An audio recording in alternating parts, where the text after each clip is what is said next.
Van de morgen kan bij mij hier in Haans de Zinder de Staar gewoon eens even wat meer terug. Maar ik wil eerst even waarom van de morgen petito hier weer hoosbuien. Maar zelfs nog een slag tonger.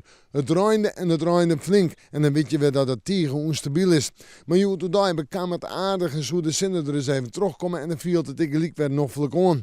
Want dan stier ik net al te volle wie meer. Maar de onstabiliteit duurt nog even. En de komende dagen meestens droeg. Joen en vannacht.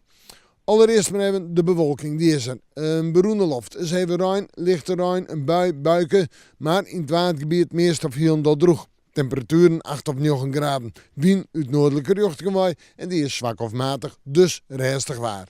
Monodai, de zinnen had het dreig, meest bewolkt. Ja, misschien dat die zinnen er eens even terugkomt, maar ik had net ongeveer op de waarkaarten. Wel een bui of een buiken en in het watergebied werd het meest droege waar. Temperaturen monodai is tussen de 14 en de 16 graden. En de wind uit noordelijke richting en die is zwak of matig. Dus blijft het nog rustig waar. We zeggen fruit. Vreet een hele aardige dag, maar zo'n 18 graden is het haast simmer. De zinnen er aardig bij, het liek het droeg te blijven en de bewolking zal letter wat meer nemen. En dan terug naar de sneeuw en de sneeuw, 14 of 15 graden. 2 dagen mooi koel waar. Maar zat het nou liek het ik 2 dagen mooi droeg waar. En 2 dagen mooi redelijk wat zinnen. En die noordelijke streming, die zorgt van die ongeveer van die koudere lucht.